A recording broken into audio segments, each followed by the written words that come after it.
Hi friends, welcome back to Sai Leela 888 vlogs and tips అండి. ఈరోజైతే పుదీనా రైస్ అయితే ఎలా చేయాలో చూద్దామండి. చాలా బాగుంటుంది. ముందుగా పుదీనాను అయితే శుభ్రంగా వాష్ చేసుకొని ఈ విధంగా అయితే పెట్టుకున్నాం.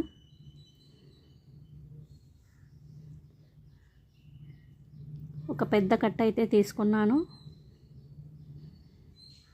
ఈ విధంగా అయితే ఆయిల్ వేసేసి కొంచెం పచ్చిమిర్చి అయితే వేయించుకుందాం.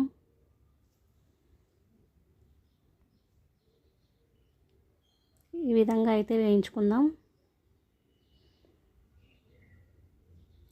ఇప్పుడు పుదీనా అయితే వేసుకొని వేయించుకుందాం.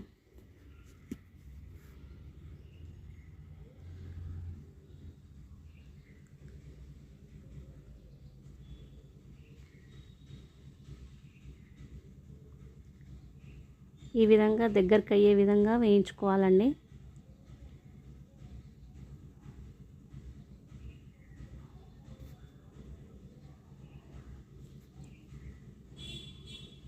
ఇప్పుడు కాస్త చింతపండు అయితే వేస్తున్నాం.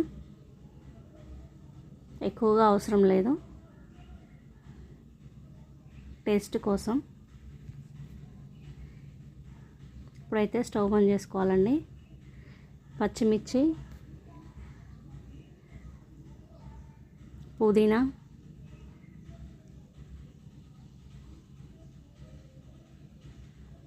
కాస్త ఉప్పు వేసి మిక్సీకి పట్టుకోవాలండి. ఇప్పుడు ప్యాన్లో ఆయిల్ పోసుకోవాలి. మన రైస్కి సరిపడంత ఆయిల్ హీట్ అయ్యాక మసాలా దినుసులన్నీ వేసుకోవాలి. లవంగాలు, యాలకులు, దాల్చిన చెక్క, బిర్యానీ ఆకు, సాజీరా అన్నీ వేసుకొని కలుపుకోవాలి. ఇదిగో చూడండి, పేస్ట్ ఇంత అయ్యింది నాకైతే. ఈ పేస్ట్కి అయితే నాకు 1.5 గ్లాస్ రైస్ అయితే సరిపోయింది.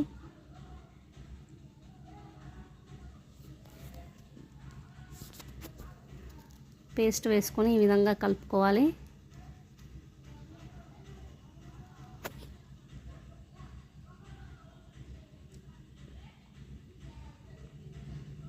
ఇప్పుడు రైస్కి సరిపడా ఉప్పు,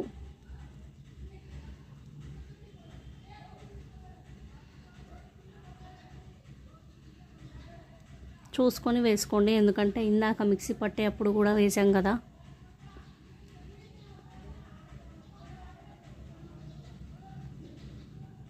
ఈ విధంగా కలుపుకొని కొంచెం కొంచెం రైస్ వేసుకుంటూ కలుపుకోవాలి.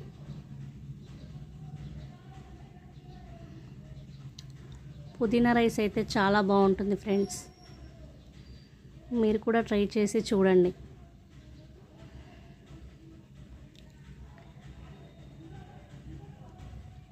ఈ విధంగా కొంచెం అన్నం వేసి కలుపుకుంటున్నాం.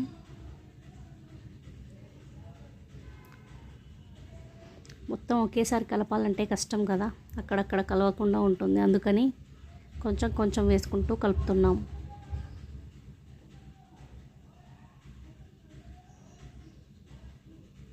ఈ విధంగా అయితే కలుపుకోవాలండి.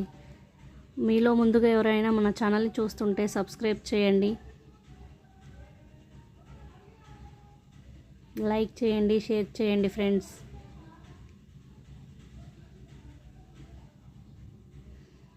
ఈ విధంగా కలుపుకొని మూత పెట్టుకుందాం. ఒక 5 మినిట్స్ తర్వాత తీసి జీడిపప్పు, వేయించిన జీడిపప్పు అయితే వేసుకుంటున్నాం. కావాలంటే శనగపప్పు కూడా వేసుకోవచ్చండి. ఈ విధంగా వేసుకొని కలుపుకొని స్టవ్ ఆఫ్ చేసుకుంటే పుదీనా రైస్ అయితే రెడీ అండి. టేస్టీ టేస్టీ పుదీనా రైస్ అయితే రెడీ. ఓకే ఫ్రెండ్స్, బాయ్ మరి.